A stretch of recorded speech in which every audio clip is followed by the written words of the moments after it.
लोगों को नमस्कार। पिछले लगभग 1 साल से भारतीय जनता पार्टी चिल्ला चिल्ला के कह रही है कि दिल्ली में कोई शराब घोटाला हो गया और देश की जो भी सबसे बड़ी से बड़ी जांच एजेंसियां हैं वो अपना सारा काम धंधा छोड़ के इस शराब घोटाले की जांच में लगी हुई हैं।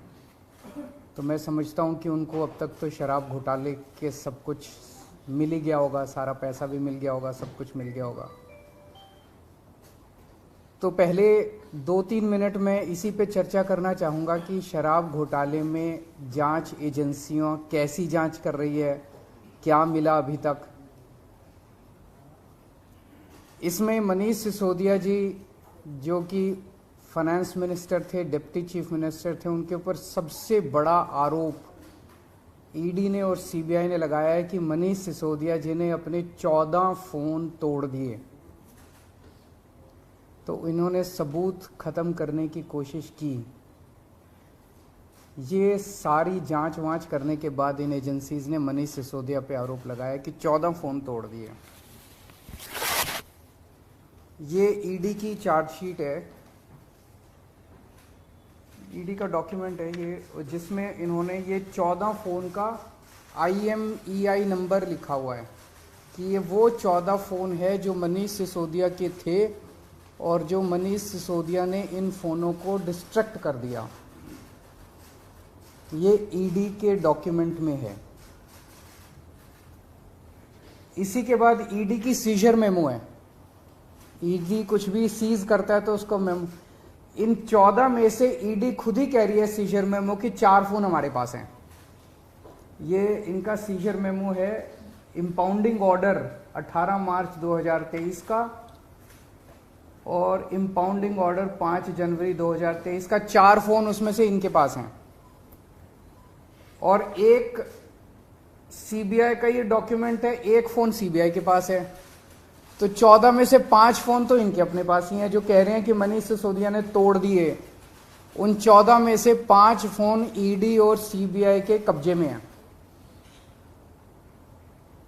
बाकी 9 फोन, तो जब इन्होंने ये आरोप लगाया, हम तो छोटे लोग हैं, हमारे पास इतने साधन नहीं थे, लेकिन फिर भी अपने सीमित साधनों से पिछले महीने 1.5 महीने में हमने भी थोड़ी जांच करी तो पता चला बाकी मोस्टली फोन, एक आध को छोड़ के वो भी पता चल जाएगा का, मोस्टली फोन जिंदा हैं, कोई ना कोई इस्तेमाल कर रहा है।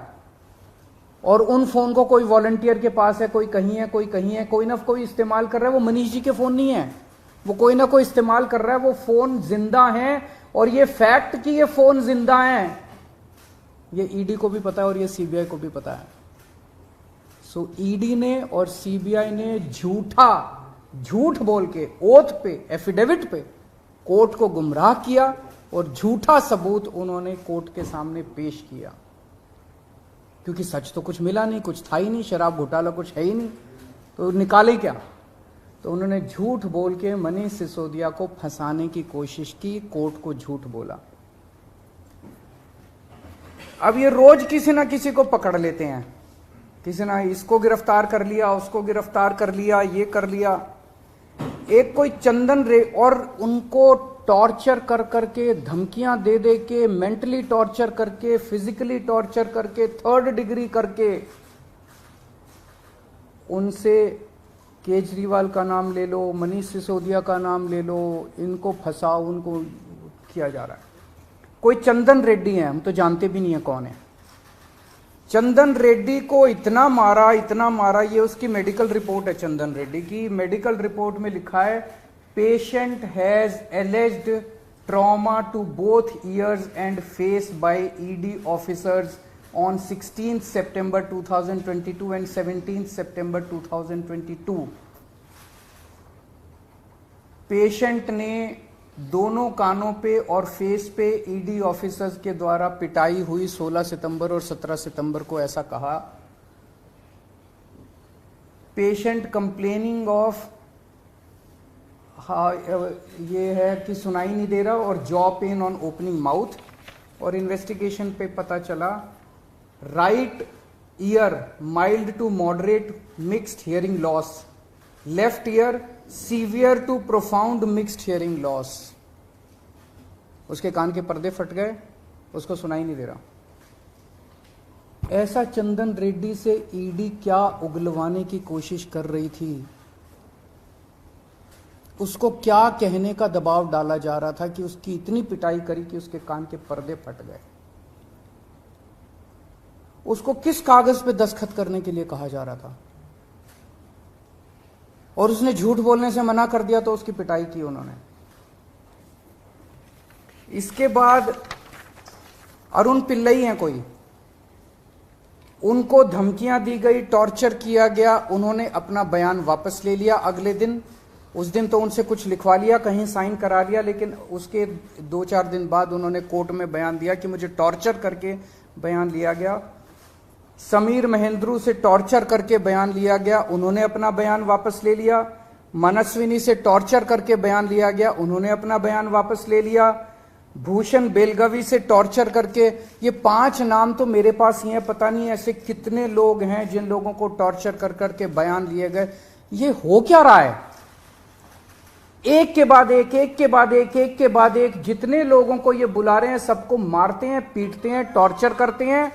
एक ऐसा व्यक्ति है जिसे एक कमरे में उस व्यक्ति को बिठा रखा था, दूसरे कमरे में उसकी वाइफ को और उसके पिताजी को बिठा लिया, और उसको बोलते हैं कि या तो इस कागज पे साइन कर दे, नहीं तो तेरी पत्नी को और तेरे पिताजी को भी जेल भेज रहे हैं। ये चल क्या रहा है? मैं प्रधानमंत्री जी से पूछना चाहता हूं, ये चल क्या रहा है? जहां कोई घोटाला नहीं हुआ वहां पे कोशिश की जा रही है जबरदस्ती करके, लोगों से जबरदस्ती करके, मार के, पीट के, धमकियां दे के बयान लिखवाने की। एक व्यक्ति है, उससे कहा गया कि कल देखते हैं तेरी बेटी, उसकी 2 जवान बेटियां हैं, कल देखते हैं तेरी बेटी कॉलेज कैसे पहुंचती है। ये जांच चल रही है इन लोगों के। एक व्यक्ति है, उसके वकील ने कोर्ट में खड़े होकर कहा कि हमारे मुवक्किल के, मेरे मुवक्किल के ऊपर दबाव डाला जा रहा है कि दिल्ली के पॉलिटिशियंस का, कोर्ट के अंदर खड़े होकर उसने बोला कि मेरे मुवक्किल के ऊपर दबाव डाला जा रहा है कि आप दिल्ली के पॉलिटिशियंस का नाम लीजिए। ये इनकी जांच चल रही है। इस सारी जांच करने के बाद, 1 साल जांच करने के बाद, ये आरोप लगाते हैं कि 100 करोड़ रुपए की रिश्वत ली गई और दी गई। वो 100 करोड़ रुपया कहां है? एक नया पैसा कहां है वो 100 करोड़ रुपया? सब इतनी 400 से ज्यादा रेड हो चुकी हैं। मनीष सिसोदिया जी के घर पे रेड हो गई, इतने सारे दूसरे लोग, वो पैसा है कहां? एक नया पैसा नहीं मिला 100 करोड़ रुपए का, ना कोई ज्वेलरी मिली, ना कोई मनीष जी के घर पे गद्दे भी फाड़ दिए इन्होंने, उनके गांव भी हुआ है, उनके बैंक लॉकर भी छान मारे, कुछ नहीं मिला 100 करोड़ में से। फिर आरोप लगाया कि 100 करोड़ रुपया गोवा के चुनाव में इस्तेमाल हुआ है। जी, गोवा के हमारे जितने वेंडर्स थे जिनसे हमने काम कराया था, सारे वेंडर्स पे रेड मार चुके ये लोग। सारे वेंडर्स को इन गिरफ्तार कर करके स्टेटमेंट ले चुके, वहां कुछ नहीं मिला, सारी पेमेंट चेक से हुई है हमारी। सारा हिसाब किताब इलेक्शन कमीशन को दिया हुआ, वहां भी कुछ नहीं मिला। गोवा चुनाव के अंदर इनको धेला नहीं मिला, तो पैसा गया कहां? अगर रिश्वत ली तो पैसा गया कहां? अरे पैसा तो तब मिलेगा ना जब रिश्वत ली गई होगी और रिश्वत दी गई होगी। आज मैं इस प्रेस कॉन्फ्रेंस में कह रहा हूं कि 17 सितंबर को शाम को 7 बजे मैंने नरेंद्र मोदी को 1000 करोड़ रुपए दिए थे। कर लो गिरफ्तार उनको। ऐसे तो कोई भी इस देश में खड़ा होकर कुछ भी कह देगा। मैं कह रहा हूं कि नरेंद्र मोदी को 17 सितंबर की शाम को 7 बजे मैंने 1000 करोड़ रुपए दिए थे। गिरफ्तार करोगे इस बेसिस पे नरेंद्र मोदी को? भाई मेरे पास कुछ सबूत तो हो कहने का। कोई तो मैं कहूंगा भाई मेरे पास ये सबूत है, मैंने दिए थे। ऐसे ही कोई कुछ भी खड़ा होकर कह देगा और गिरफ्तार कर लोगे। 100 करोड़ रुपए दिए, 100 करोड़ रुपए दिए गोवा चुनाव। अरे कहां है सबूत? कोई सबूत नहीं है। ये पॉलिसी इतनी शानदार पॉलिसी थी, ट्रांसपेरेंट पॉलिसी थी, जो भ्रष्टाचार खत्म कर देती पूरे के पूरे शराब सेक्टर में। ये इस बात से साबित होता है कि ये पॉलिसी जब पंजाब में लागू की गई, पूरी कॉपी पेस्ट पॉलिसी है, जब पंजाब में लागू की गई तो इस पॉलिसी से 50% रेवेन्यू 1 साल के अंदर बढ़ गया। 50% रेवेन्यू दिल्ली के अंदर इन्होंने लागू नहीं की, करने दी, पंजाब के अंदर इनकी चली नहीं, क्योंकि पंजाब एक फुल स्टेट है। तो मैं मोदी जी को कहना चाहता हूं, मोदी जी अगर केजरीवाल भ्रष्टाचारी है तो फिर इस दुनिया के अंदर कोई ईमानदार नहीं है। मुद्दा भ्रष्टाचार है ही नहीं, मुद्दा भ्रष्टाचार की जांच है ही नहीं, मुद्दा शराब घोटाला है ही नहीं। ऐसा शख्स देश का प्रधानमंत्री जो सर से लेकर पैर तक भ्रष्टाचार के अंदर डूबा हुआ है, उसके लिए भ्रष्टाचार मुद्दा कैसे हो सकता है? पिछले मार्च के आखिरी हफ्ते के अंदर मैंने इतने सारे असेंबली के अंदर इतने सारे गिनाए थे भ्रष्टाचार जो इन्होंने किए हैं, इतने भ्रष्टाचार गिनाए थे। इन्होंने तो मेरे को तभी कह दिया था उस दिन, जिस दिन असेंबली में मैंने स्पीच दी थी, शाम को संजय सिंह का मैसेज आया कि अरविंद जी अब अगला नंबर आपका है। कल सत्यपाल मलिक जी ने एक इंटरव्यू दिया, मैं वो सुन रहा था। सत्यपाल मलिक जी ने कहा मोदी जी को भ्रष्टाचार से कोई परहेज नहीं है। ये मैं तो नहीं कह रहा हूं, ये तो उनके अपने गवर्नर कह रहे हैं। सत्यपाल मलिक जी कौन है? सत्यपाल मलिक जी मोदी जी के बहुत खास लोगों में गिने जाते थे। पहले उन्हें जम्मू कश्मीर का गवर्नर बनाया, फिर उन्हें गोवा का गवर्नर बनाया, फिर उन्हें मेघालय का गवर्नर बनाया। उन्होंने कहा कि मेरे जो इंटरेक्शन हुए मोदी जी के साथ, उसमें पता चला है कि मोदी जी को भ्रष्टाचार से किसी तरह का परहेज नहीं है। उसी इंटरव्यू में उन्होंने कहा कि इन लोगों के कुछ मुख्यमंत्री हैं जो भ्रष्टाचार करते हैं, खूब पैसे इकट्ठे करते हैं, लेकिन वो सारा पैसा मुख्यमंत्री अपने पास नहीं रखते, वो पैसा ऊपर भेजते हैं और वहां से वो पैसा उनकी दोस्त की कंपनियों के अंदर इन्वेस्ट होता है। मैंने भी तो इसी तरह का कुछ कहा था अपने उसमें।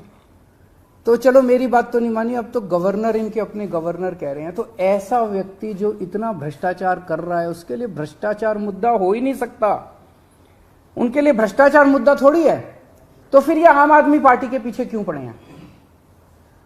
75 साल के भारत के इतिहास में किसी एक पार्टी को इतनी बुरी तरह से टारगेट नहीं किया गया जिस तरह से आम आदमी पार्टी को ये लोग टारगेट कर रहे हैं। नंबर 2 को गिरफ्तार कर लिया, नंबर 3 को गिरफ्तार कर लिया, और उनको गिरफ्तार करने का तो मकसद इनका यही था कि मेरी गर्दन तक पहुंचना। तो अब ये मेरे पीछे पड़े हैं, मुझ तक पहुंचने की कोशिश कर रहे हैं। किसी पार्टी को इस तरह से नहीं टारगेट किया गया जिस तरह से आम आदमी पार्टी को टारगेट किया गया। उसका एक कारण है, वो कारण है कि 75 साल के बाद आम आदमी पार्टी ने इस देश को एक ऐसी उम्मीद दी है जो कि कोई पार्टी नहीं दे पाई। गुजरात के अंदर 30 साल से बीजेपी की सरकार है, उसमें 12 साल प्रधानमंत्री मोदी जी खुद वहां पे मुख्यमंत्री रहे। 30 साल के अंदर ये एक सरकारी स्कूल ठीक नहीं कर पाए, एक भी सरकारी स्कूल ठीक नहीं कर पाए। जब मोदी जी को फोटो खिंचवाने के लिए सरकारी स्कूल में जाना था तो एक टेम्पोरेरी क्लास, एक टेंट के अंदर टेम्पोरेरी क्लास बनानी पड़ी इनको फोटो खिंचवाने के लिए। फोटो खिंचवाने लायक सरकारी स्कूल भी नहीं बना पाए। और 5 साल के अंदर दिल्ली के हमने सारे सरकारी स्कूलों का कायाकल्प कर दिया। 5 साल के अंदर हमने सारे सरकारी स्कूल ठीक कर दिए। इस देश के लोगों को आम आदमी पार्टी ने एक उम्मीद दी है कि केवल आम आदमी पार्टी उनकी गरीबी दूर कर सकती है, उनको शिक्षित कर सकती है, उनके बच्चों को रोजगार दे सकती है। आम आदमी पार्टी ने इस देश के लोगों को उम्मीद दी है। प्रधानमंत्री जी उस उम्मीद को कुचलना चाहते हैं। प्रधानमंत्री जी नहीं चाहते कि वो उम्मीद आगे बढ़े, क्योंकि अभी तक इन सारी पार्टियों को की मिलके जो लूट चल रही थी, अगर इनको स्कूल बनवाने पड़ गए, इनको अस्पताल बनवाने पड़ गए, तो उनको लूटने के लिए पैसे नहीं बचेगा। तो कल इन्होंने मेरे को बुलाया है, मैं जाऊंगा कल सीबीआई में, और मैं फिर से अंत में यही कहना चाहता हूं कि प्रधानमंत्री जी, अगर केजरीवाल चोर है, केजरीवाल भ्रष्टाचारी है, तो इस दुनिया में कोई ईमानदार नहीं है। सर, क्या आपको आशंका है कि कल जब आप चले जाएंगे तो गिरफ्तारी हो सकती है आपकी? संडे का दिन है, जैसे मनीष जी को अरेस्ट किया था, आप भाई ये बीजेपी वाले तो मैं कल से देख रहा हूँ प्रेस कॉन्फ्रेंस कर करके यही कह रहे हैं कि केजरीवाल को गिरफ्तार करेंगे। तो अगर बीजेपी ने सीबीआई को ऑर्डर दे दिए हैं कि गिरफ्तार करना है, तो फिर सीबीआई उसको नकार कैसे सकती है? बीजेपी के ऑर्डर तो मानेंगे वो लोग। Thank you.